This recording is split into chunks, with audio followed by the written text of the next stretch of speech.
A propósito desta questão da microeconomia, não é? Que a Hermenegilda se preocupa bastante, e que é uma preocupação geral dos angolanos, os impactos dessas decisões do consulado do presidente em termos de economia interna.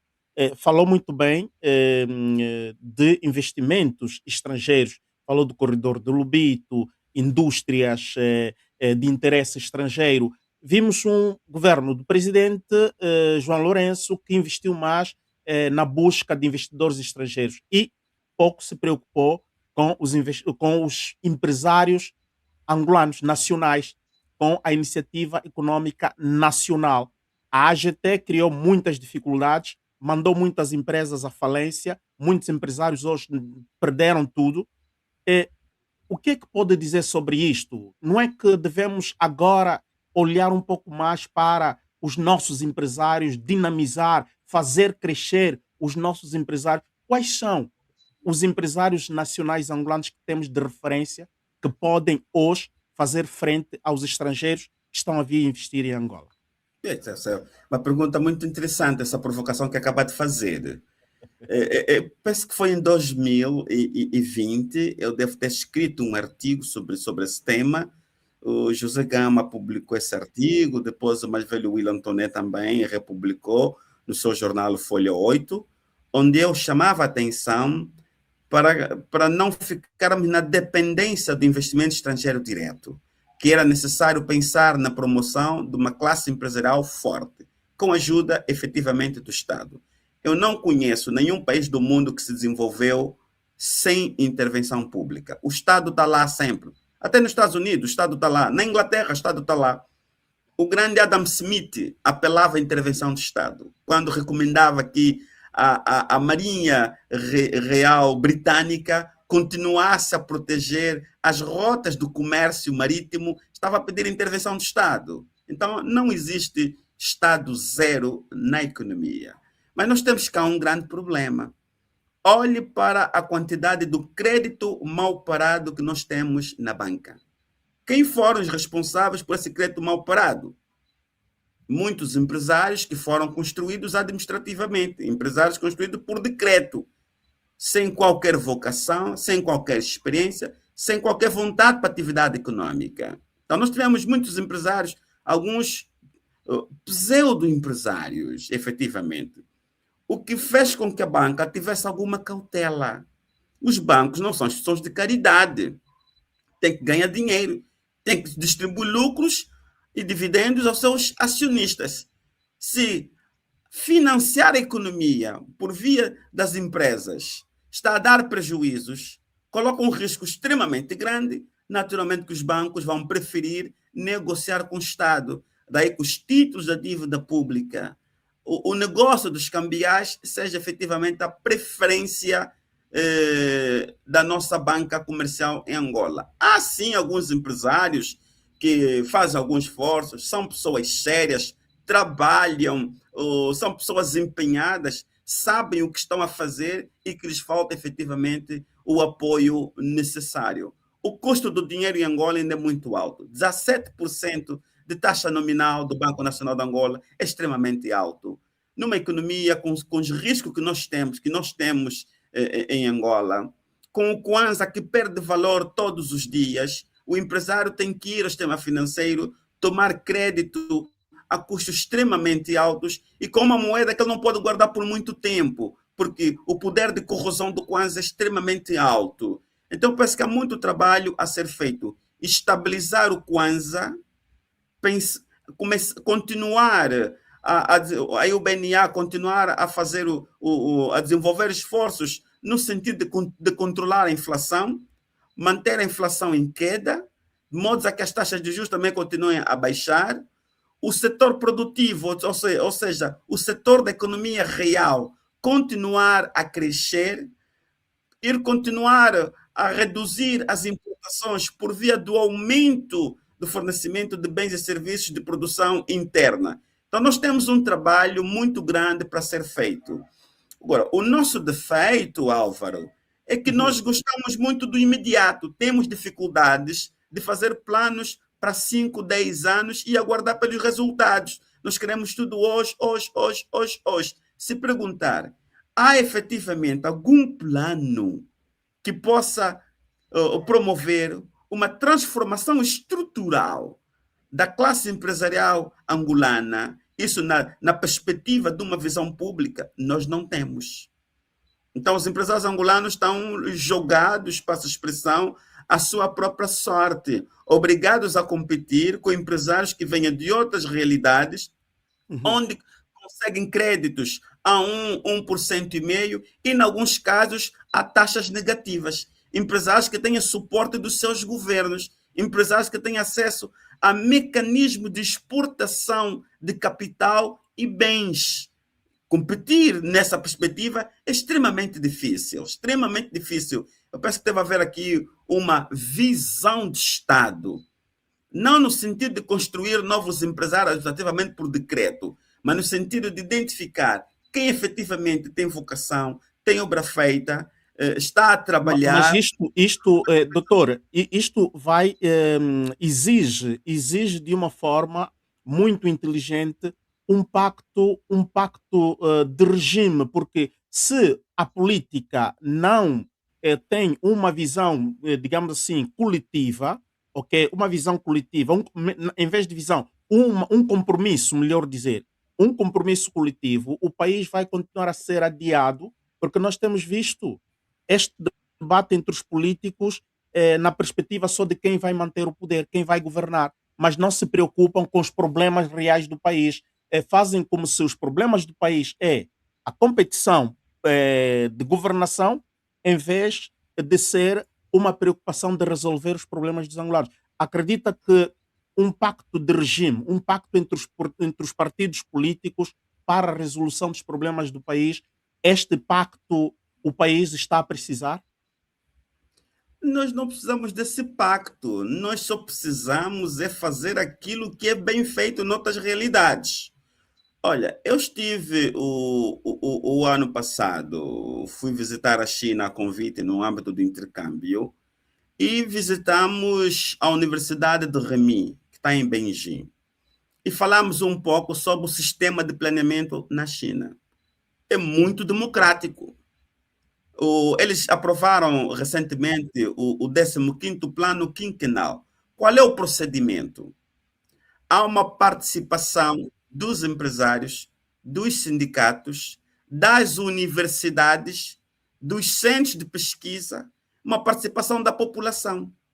Cada província tem portais abertos onde os cidadãos debitam as suas contribuições. Mas E esse o processo. presidente João Lourenço rompeu com o diálogo com os jovens. Ele prefere falar só com os jovens da JMPLA e não com os jovens de Angola. Mas é um processo muito mais inclusivo, não fica só pelos jovens. Não, eu Óbvio, quando. quando uso o exemplo dos jovens, estou a me referir Sim. ao método, não é? Tu Não, eu compreendi. estás a falar o método chinês, tem a Sim. participação popular. Em Angola não há. Tudo. O engajamento do cidadão português, do cidadão chinês melhor, é superior a muitas democracias ocidentais. Quer dizer, cada província lá tem portais, não é portais abertos para colher as opiniões, as contribuições dos cidadãos. E há funcionários públicos que devem recolher aquelas contribuições, sistematizá-las e introduzir dentro do grande plano.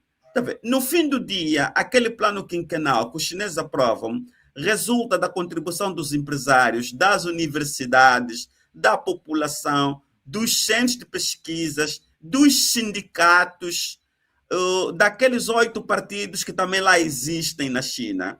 Então, é um pacote completo fechado. Eles, quando dizem em 5 anos vamos alcançar a meta X, é porque a ciência deu-lhes garantia que em 5 anos eles vão conseguir extrair, por exemplo, energia nuclear da água do mar.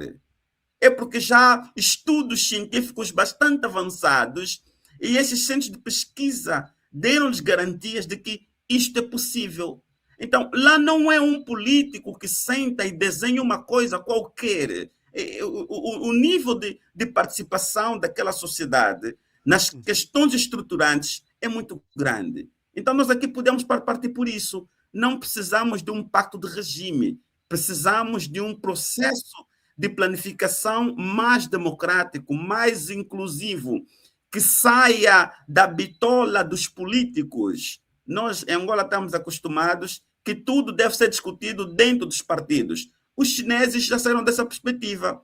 A academia é o principal conselheiro das decisões, é a principal conselheira, melhor, das decisões políticas. Nós temos que aprender com quem fez bem. Olha, no Vietnã é exatamente a mesma coisa. O processo de planificação de médio e longo prazo também é assim, muito democrático. Portanto, repara, olha, é aquela questão, né? Desculpa a publicidade do Alipay. Foi um projeto. Definiram num plano quinquenal que era necessário produzir um instrumento de pagamento eletrônico, porque eles estão a trabalhar no sentido de eliminar o dinheiro físico. As universidades, os centros de pesquisa disseram sim, era possível. E o dono da Alibaba apareceu com a Alipay. Está ali. É o instrumento de pagamento mais usado naquele país. Então, eu penso que nós temos que partir para aí. E esta é uma filosofia. Qual é a dificuldade que nós temos? Políticas devem ser baseadas na evidência. Qual é a dificuldade que temos de implementar projetos de género no país, uma vez que temos um país cafricado, um país que é totalmente controlado e projetos de crescimento de género não teriam pernas para andar, com certeza. Olha, do ponto de vista do controlo, o Partido Comunista Chinês controla muito mais do que o MPLA. A grande diferença está no tipo de políticos.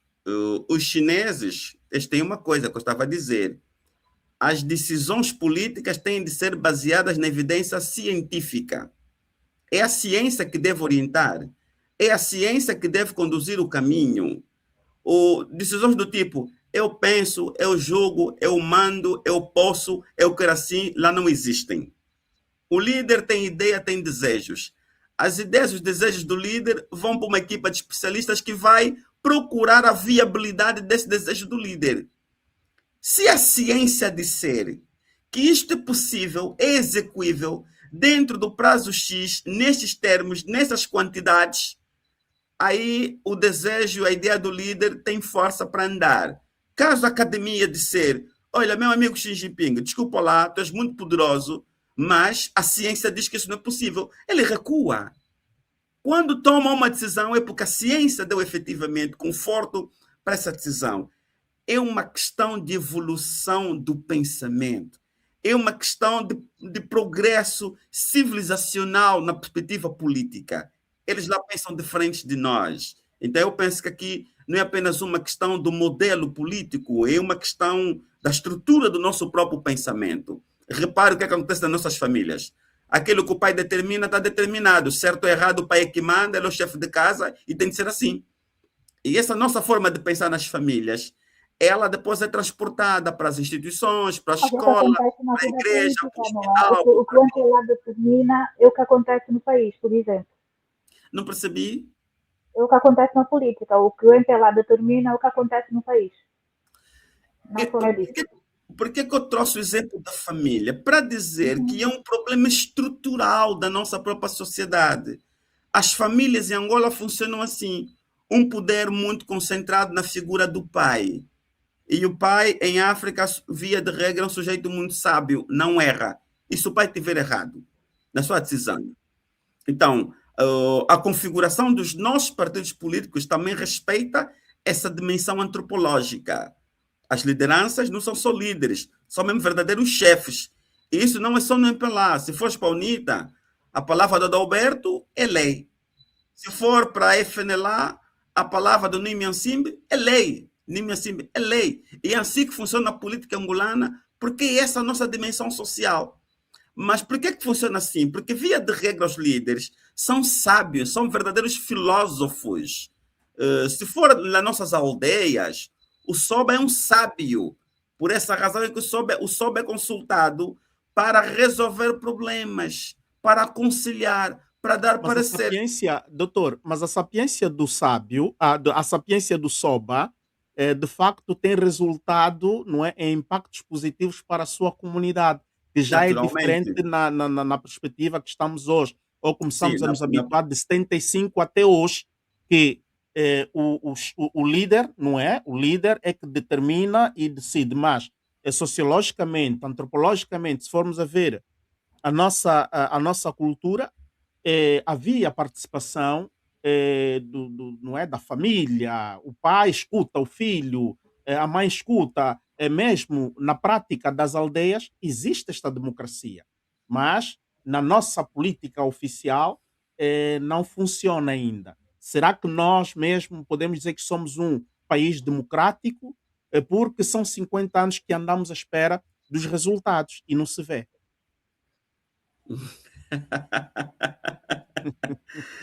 Olha, há determinadas questões atuais que a Uhum. compreensão delas ela deve ser com base no estudo da história. Repara, eu em tempo escrevi um artigo e nos últimos anos eu estudo muito o MPLA.